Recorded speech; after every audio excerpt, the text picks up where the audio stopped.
Shalom Adonai, Matheus Ferreira, com mais um vídeo para o canal, trazendo uma novidade, uma série introdutória do Evangelho de Jesus Cristo, segundo escreveu Mateus, Marcos, Lucas e João. Serão 4 vídeos que serão postados aí futuramente, mas hoje vamos estar introduzindo o primeiro vídeo, a saber, o Evangelho de Mateus. Antes de nós dar prosseguimento ao vídeo, eu te peço, deixe o seu like, comenta nos comentários deste vídeo, compartilha com seus amigos e se inscreva neste canal para estar nos apoiando. Sem mais delongas, vamos dar continuidade a essa introdução, que é basilar, simples, compreensível. Não é um aprofundamento teológico, é uma introdução básica, de fácil compreensão àqueles que almejam aprender de forma simples a palavra de Deus, tá bom? Tradicionalmente, pela tradição cristã do primeiro século, da igreja da época, a igreja primitiva, atribui este evangelho a Mateus, que carrega consigo o mesmo nome do evangelho.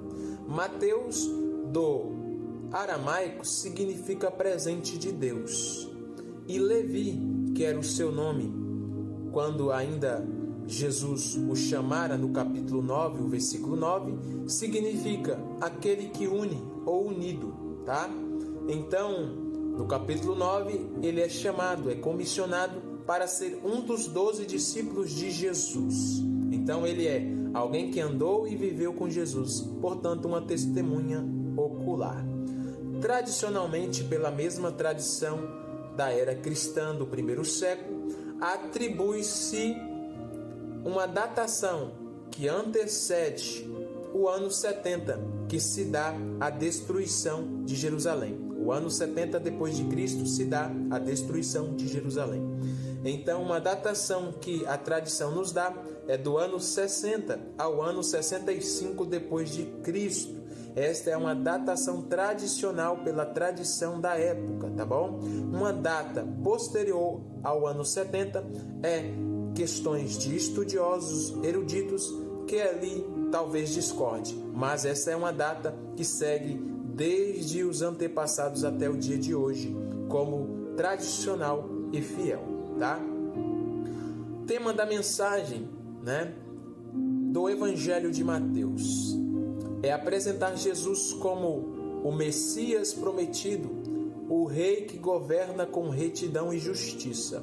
Portanto, Mateus revela que Jesus, ele é o Messias aguardado de Israel, ele é o descendente da linhagem davídica, até porque o capítulo de número 1 vai dar ênfase à genealogia, tanto na perspectiva davídica e na perspectiva abraâmica. Bem verdade que ele é o Messias prometido. A Bíblia vai fazer 53 citações e 73 referências, ou melhor dizendo, 75 referências acerca do Antigo Testamento a respeito de Jesus, tá? Mateus vai ser aquele que vai mais usar e citar o Antigo Testamento para introduzir que verdadeiramente Jesus é o Messias prometido, o leão da tribo de Judá. Se podemos aqui atribuir uma faceta dos 4 evangelhos, o Evangelho de Mateus, a sua faceta é de leão, representando o leão da tribo de Judá, da raiz de Jessé, da semente de Davi, com uma linhagem davídica, a qual o mesmo profeta Jeremias profetiza que não haveria e não se ausentaria rei sobre o trono da casa de Davi. E Jesus é o cumprimento deste reino, e é um reino perpétuo e eterno. O Evangelho, de forma introdutória, ela é bem básica, não vamos trazer aqui aprofundamento. O capítulo 1 traz a sua genealogia. Entre 1 e o 2, vemos o nascimento, a fuga de Jesus para o Egito, desce do Egito e torna para Nazaré, aonde nós vemos ele no capítulo 3 indo de encontro a João Batista, No capítulo de número 4 é tentado e vence Satanás no deserto.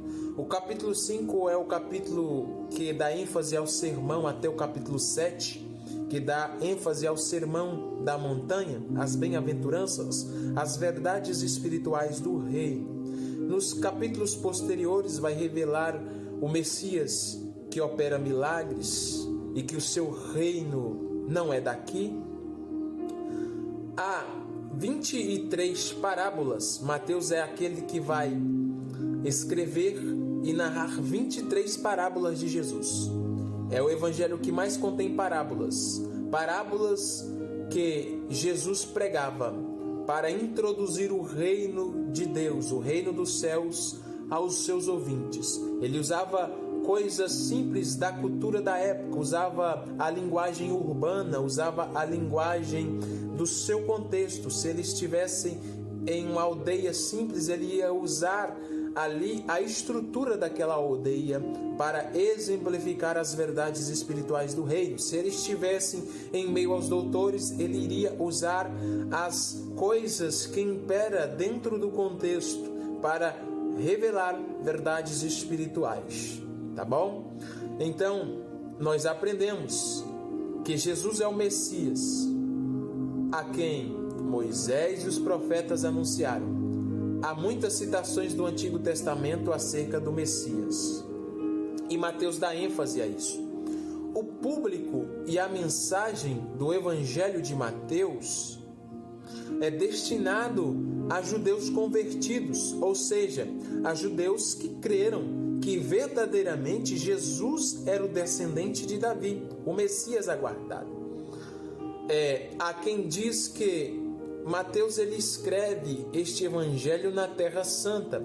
Tanto Irineu, Eusébio de Cesareia, Jerônimo atribui que possivelmente ele tenha escrito na Terra Santa. Outros eruditos estudiosos, em sua diversificação e seu pensamento contrário a estes, atribui que ele possivelmente tenha escrito em Antioquia da Síria, uma região situada que havia muitos judeus convertidos. Por quê? Porque lá em Jerusalém tem os judeus judaizantes, praticantes carrasco da lei mosaica e que rejeitaram o Messias. Estes que aceitaram o Messias talvez foram excomungados, expulsos. Então eles se situavam ali em Antioquia da Síria. Então a destinação da mensagem era para esses judeus, tanto para eles perseverarem e continuar. Mas em si, a sua mensagem não é exclusivista. A mensagem do Evangelho de Mateus, ela é com o cabidal de um todo, mas especificamente aos judeus, para que eles entendessem que verdadeiramente Jesus é o Messias prometido. Tá bom? Jesus é o Messias prometido. Outra lição muito importante, Jesus ele vai falar por parábolas, ele vai ter alguns sermões, conhecidos como sermões no Monte da Oliveira.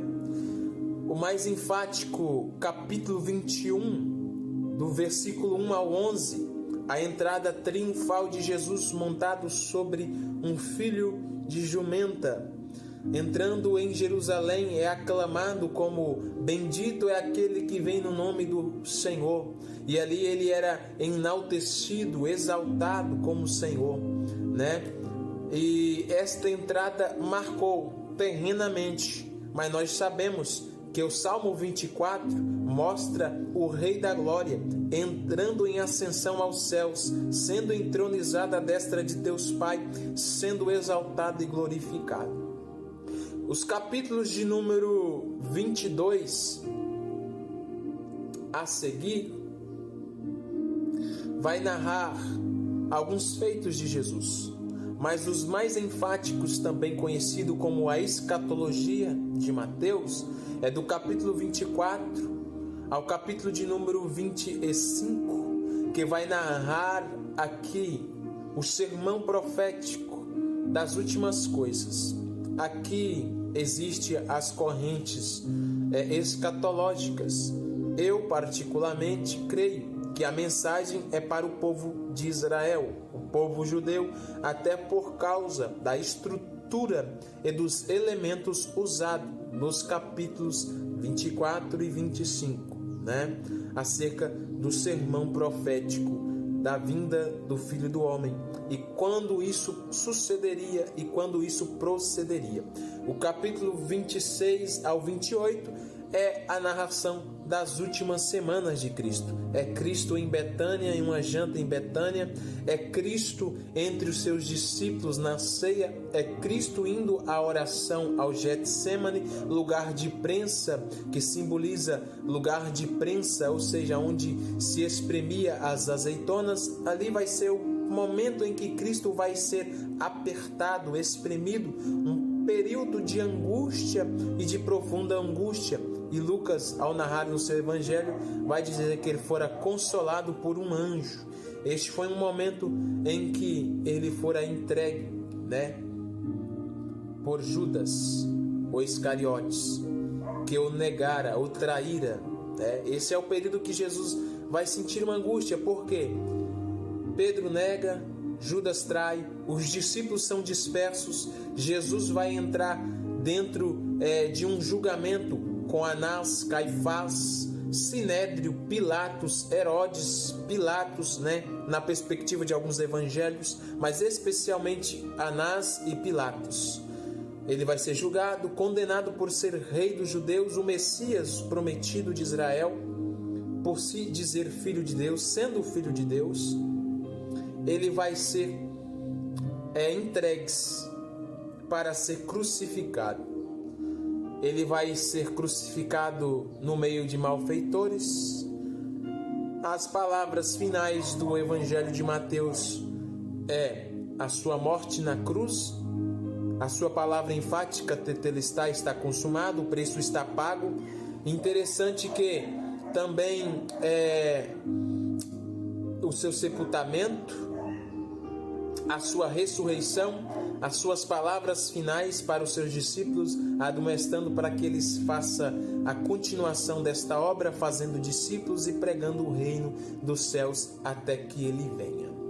Então, dentro deste panorama, dentro desta introdução introdutória, eu trago isso. Não foi um aprofundamento teológico, mas de forma sucinta, clara e objetiva em alguns pontos específicos. Talvez eu não trouxe aqui todos os pontos, mas creio que futuramente eu possa trazer com mais complexidade, mais completo e viável ao entendimento dos irmãos. Mas desde já quero te agradecer por ter parado para nos ouvir dentro dessa introdução, bem resumida, pegando alguns pontos específicos, não todos, porque se eu fosse dizer aqui, de fato faltou muita coisa, mas aqui quis me ater a uma parte mais introdutória, a um pano de fundo bem basilar e simplista. Desde já quero te agradecer. Se inscreva no canal, deixe seu like, até a próxima. Deus os abençoe.